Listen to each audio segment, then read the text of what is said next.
Okay, welcome back to the RHB Podcast. It's been a minute, but we're excited to be back. We're back New at year, it. first episode of the year. My name's Jack. I am the head of marketing for Robison Home Builders, and I'm joined with Corey, who hopefully you know by now, the owner of Robison Home Builders. Dude, how's the start of the new year going? Is everything cooking along well?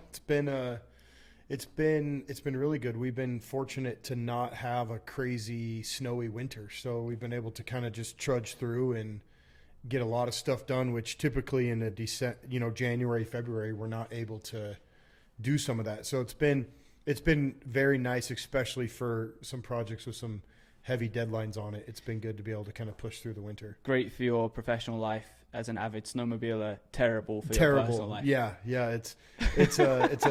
I can't complain too much because it's how I make a living, but I do miss riding my snowmobile. That's for sure.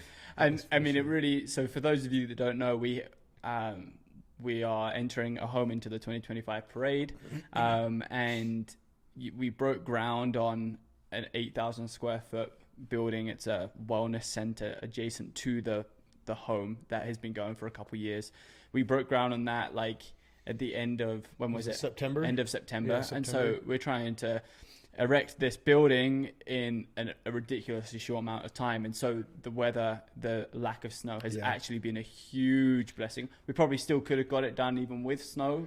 I'm sure it definitely would have been a lot more challenging and a lot we've been lucky to be able to landscape. Like we've been doing all of our paver work, all of our hardscape retaining walls and those things during the winter, and typically those all have got to wait when ground isn't frozen, and so we've been really lucky to be able to work on that through the winter, because if we would have had to wait till March, I don't know if it would be possible to get it all done for the parade. I don't think it'd be possible. So it's crazy. So we're good. So thank the good Lord above that he's looking out for us. That Utah has had basically no snow this winter. Yeah, which is unheard of for Utah. It really is. So in this episode of the RHB podcast, we wanted to talk about what if somebody's considering building a custom home, what they should consider way at the front of their journey when selecting a builder, and what they should know before that. Okay. I'm a good person to talk about this because I've never been in a position that I want to build a custom home. Right. Touch wood, one day I will be. But I genuinely have no idea what that, I have no idea about the expertise that you have about what people should consider and think about. And so we wanted to dive into that a little bit. And hopefully that's informative for some listeners out there. At the very least, makes good listening and good conversation between us. So, let's just jump in. So, in my experience here at RHB, we've been talking a lot about clients, how we get clients, and there's a bunch of different avenues that they can come from through different ways. Yeah, totally. Some people find their architect first, and architects recommend builders. Yep. Some people find their interior designer on Instagram, and they're like, we want you to do the interior of our home. And then the interior designer recommends a builder. The builders. And some people just know us or the builder, and they start there, and then we assemble the Avengers from there. Yeah. What's your preferred way of getting clients, or what do you think is the best way for somebody to go about? Who's the first person that we should reach out to? There's, like you just mentioned, there's a lot of ways to do it. There's a lot of ways to go about it. In a perfect world, if I could create the most perfect client, what I would suggest is, okay, you found your property, right? You own or you're under contract on the property that you want to build your home on. At that point, I would say start reaching out to some builders that you've either heard of, your friends told you about, you've seen on Instagram, or however you see builders. Find a couple builders that you want to interview the builders, and then pick your builder, and then let your builder help you in your piece of property. A builder I can go out to a piece of property and tell you, okay, we're going to need a lot of retaining, or this, just by looking at the ground, you can see there's big boulders everywhere. So that means we're probably going to hit some big boulders as we're digging, or just some things that an ordinary client, if they've never done it before, wouldn't be looking out for. So let your builder help you feel good about your lot. that, hey, you can build what you want on this lot. And then from there, let your builder help you assemble your team. As a builder, I work with loads of architects, loads of designers. I have some that I prefer to work with over than others, but I'm open to working with anyone. So I would say, hey, client, here is 3 or 4 architects that I really like to work with that I think could capture your style and your vision. Why don't you interview them, see which one's going to work best for you, and then let's bring them on board. Same with interior designers. We work with loads of interior designers. I have a handful that I really like to work with. I have some that I've never worked with, but I would give them a list of 3 or 4 interior designers, interview them, and then pick your team and pick your designer, pick your architect, pick your builder, assemble the team, and then have the architect go into design and start planning out the home. Okay, so we want to dive into the step before that. Okay. Because you said find your builder, interview a bunch of builders. What should people... I've got my plot of land. I feel pretty good about it. I'm gonna interview 3 or 4 builders in Utah County that I know of. What should I be looking for and feeling good about? What's something that people should be looking for, but maybe they don't know that they should be looking for, that beyond just like, do you bond well? Do you get along well? And do you have a good feeling about it? What are some specific things that they should be asking and making sure that their builder does? Yeah. Well, and to go off what you just said, I think the number one thing that a homeowner can do is let me back up. If you're building a custom home in Utah County or in Utah, majority of myself and my competitors, we're roughly charging about the same thing. There isn't anyone charging way more or way less because they would charge themselves out of the market, right? And so for the most part, like myself, my competitors, we're all charging roughly cost plus 10 to 15%. Yeah. And it's going to range. It's going to be different per builders and per project, but that's roughly where it's going to be. So I would say, you know what, like the number one thing that I would look for, or I would tell someone to look for, is find a builder that you feel like you can communicate with. Okay. When you're building a custom home, there is so much communication that goes on between the homeowner, the builder, and the interior designer and the architect. And if you have a team that you can't communicate with, your life will be miserable while building your home. You're not going to enjoy talking to your builder. You're going to be scared of your builder. Your interior designer, you're going to feel like, oh, my interior designer only does what she wants. She's not listening to me. Same with the architect. So if you feel like you can have a friendship and create a relationship with your builder, your architect, your interior designer, that is probably the number one thing that I would say is that you should look for in choosing one of these, a builder or of the other architects or designers. And then obviously you ask them, like, what do you charge? Like, what's your fee structure? Are you cost plus? Are you cost plus a rate? And then, ask friends, ask neighbors, friends, if they've had any experience with this builder, or if they've had any experience with any builder, get some high level recommendations. Because Instagram is great. Like, as you know, Jack, we put our best foot forward on Instagram. Everyone is going to make themselves look awesome on Instagram, but you got to have some real life testimonials from some people the builders worked with. Yeah, I guess it makes a lot of sense. So is that exactly what you would tell somebody that comes to look at you comes to interview you to maybe build a house? You say, like, ask around, like, speak to you, maybe refer them on to people. Yeah, I'd refer them to some clients that I've built with in the past, or that we've built with, refer them to them. Clients that, I know that would speak highly of us, I'm going to refer them to them. Same with like architects. Like, an architect is going to say, yeah, we loved working with Robison, or Robison didn't do this or do that, but we love working with Robison or whatever. Ask around and don't just go off of what you see on social media.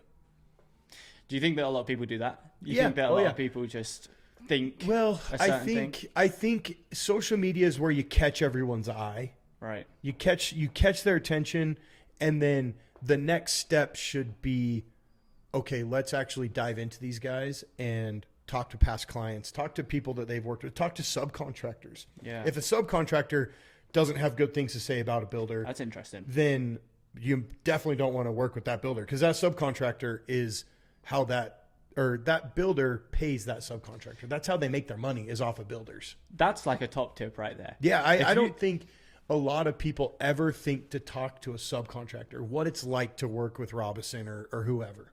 That is a super top tip. Find somebody that does work on a home. Mm-hmm. Have you ever worked with X, Y, or Z? What do they treat you like? How do they treat you? Do they pay you on time? This kind of thing, because that's going to say a lot about the business. I agree. It's closed doors. It's what's behind closed doors, right? Because everything on social media, everything that I show is not behind closed doors, obviously. Yeah. It's on our best page, right? We put our best foot forward. And actually, I'm really excited about what we're doing with our marketing, because we are trying to be more open, because I've been open to understand there is so much more that goes into a build than just showing up to a job site and looking at what's being done and showcasing all these cool features in a home. And we just started a new YouTube series, or maybe it won't be a series, but at least very soon we're going to be releasing a very long YouTube video with Austin, one of our superintendents. And I shadowed him basically for a whole day and what he does.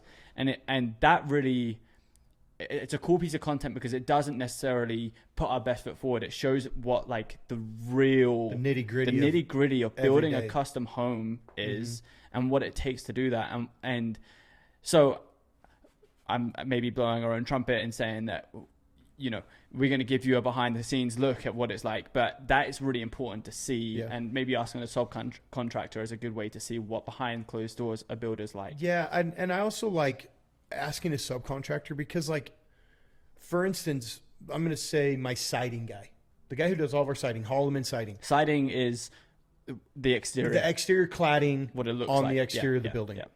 So they work for most of the contractors in this valley. So if you wanted to get a real in-depth review or testimonial of a builder, call the subcontractor. He'll tell you, hey, we love working with Robison, or hey, they don't do this or they don't do that.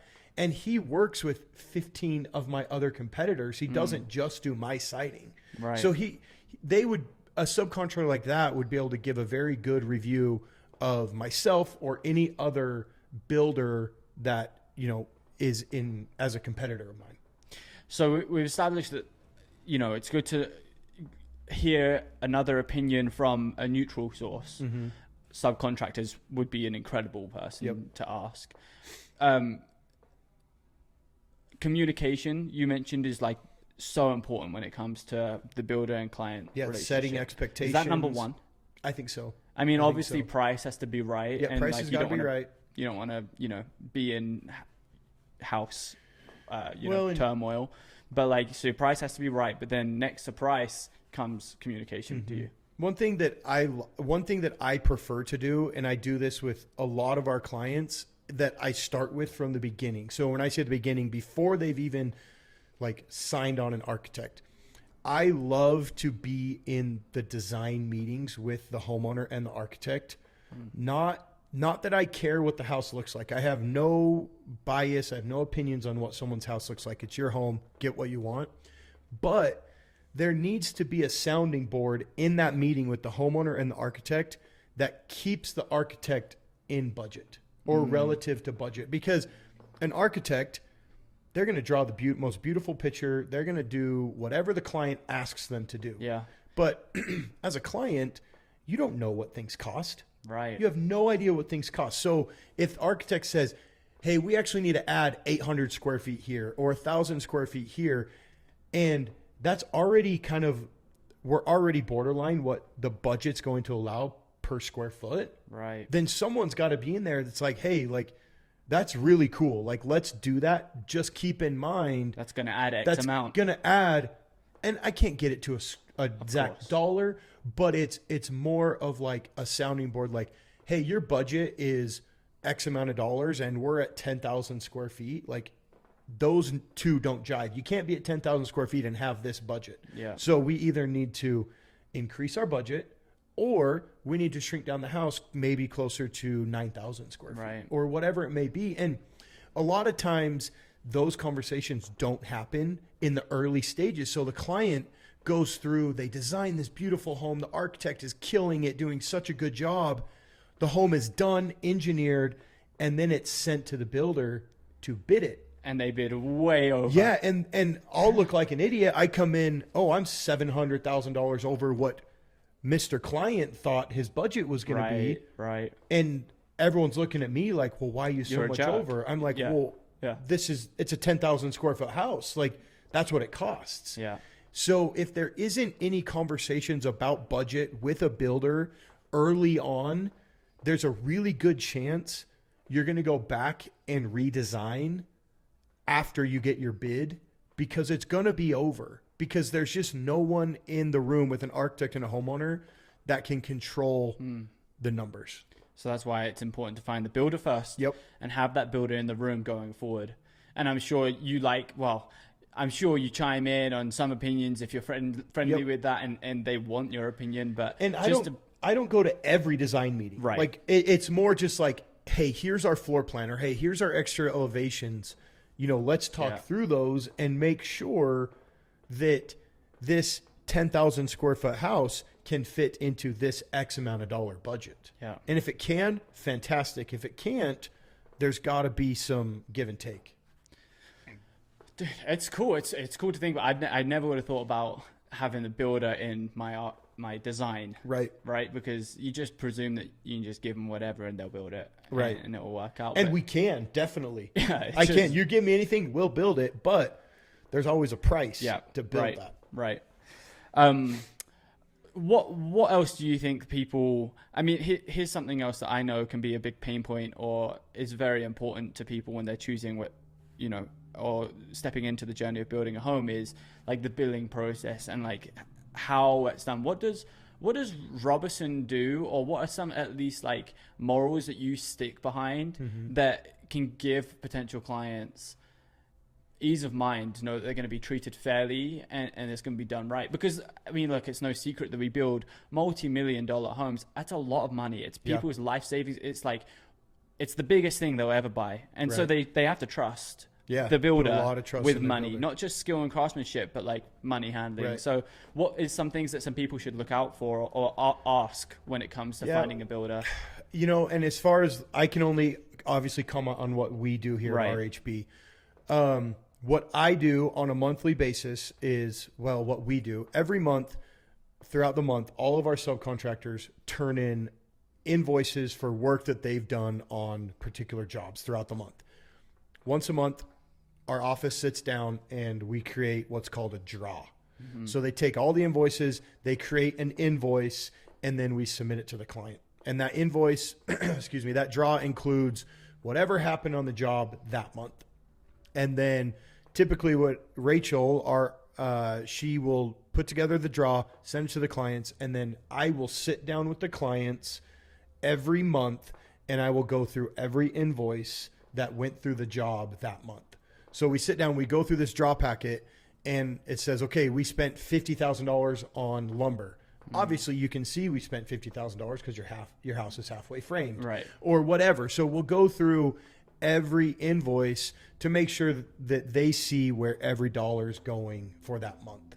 So you have monthly meetings with every single one of your clients? Yeah, some clients it's over Zoom, some clients it's over email. Yeah. But for the most part, I have a monthly conversation about budget with every single one of my clients. Some are more in depth than others, but some, yes. Half of them I sit down with every month and I go through each invoice and make sure they understand where their money's going. And I guess talking to the potential client out there that's learning about what they need to do to start the process, I guess there's multiple ways that people do this, the financial side of building homes. And I guess we would just say, be open and honest and ask these kind of hard questions, and don't be scared to ask, hey, like, how is this going to happen every month? How am I going to be assured that what you're charging me for is truly what's gone, because you just have to have so much trust. And so I guess what we've said there is, this is the way we do it in depth, which is awesome. It's super open and what's the word? Communicative. I don't know if that's the right word. But just make sure you ask that question. Well, and my thing is like, we're an open book. Like I have nothing to hide. Like right. Before we even dig dirt on a job site, before we even, at the time of signing contracts, the client knows what I'm making, what percentage I'm making on this job. Right. So I have nothing to hide. So I want to sit down. I want to go through every invoice so they can see that like, hey, we're an open book. This is transparent. Like you see what I see and you know, they already know what I'm making. So I don't have anything to hide on, what I'm making or anything like that. I guess my final question is like, have you got to where you are today and the way that the company is run all down to your dad? Or has it been like refining over time? I mean, is this something that he taught you, or is this something that you've already figured out? Yeah. So how we do our draw process, that's something that, we've done for 20 plus years, maybe longer. So that's how I was taught, but we've added a few things. We've added like some more in-depth spreadsheets. So a client can literally look at my budget that I give them at the beginning of the build, and they can see exactly, okay, on foundation labor, we spent $5,000 more. It's highlighted in red or it's highlighted in green if we're under. So it's pretty cut and dry on where things are over, where things are under. That's something that we've added in the last few years because it was, our clients were wanting a more like real-time updates of where the budget was at. So we've started doing that. It's super interesting to just like hear about what goes on behind, because I don't know, especially with like the parade of homes and just Utah County is such a unique building environment. Like it is. There's just so many beautiful custom homes going up all the time, and that's what we see. We just see the product.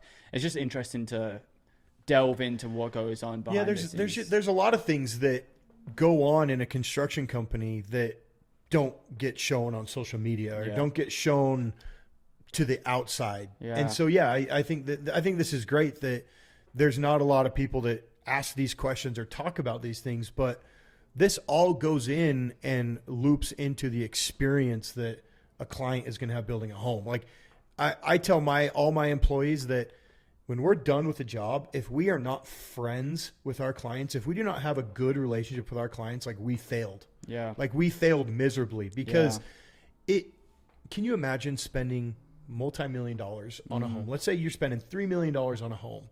You hate your life every single day because your builder sucks. Your builder's a jerk.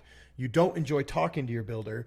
And for the next 18 months, there's no communication. There's nothing. You just have a horrible experience. Yeah. And you have to pay this guy $3 million to build your house. Like, there's nothing worse than that. Yeah. And so I tell my guys, I'm like, if we're at the end of a job and the client just spent $3 million with us and they are not happy, we failed. Yeah. Like, we failed miserably, and we need to figure out what the crap we need to do to get back in their good graces.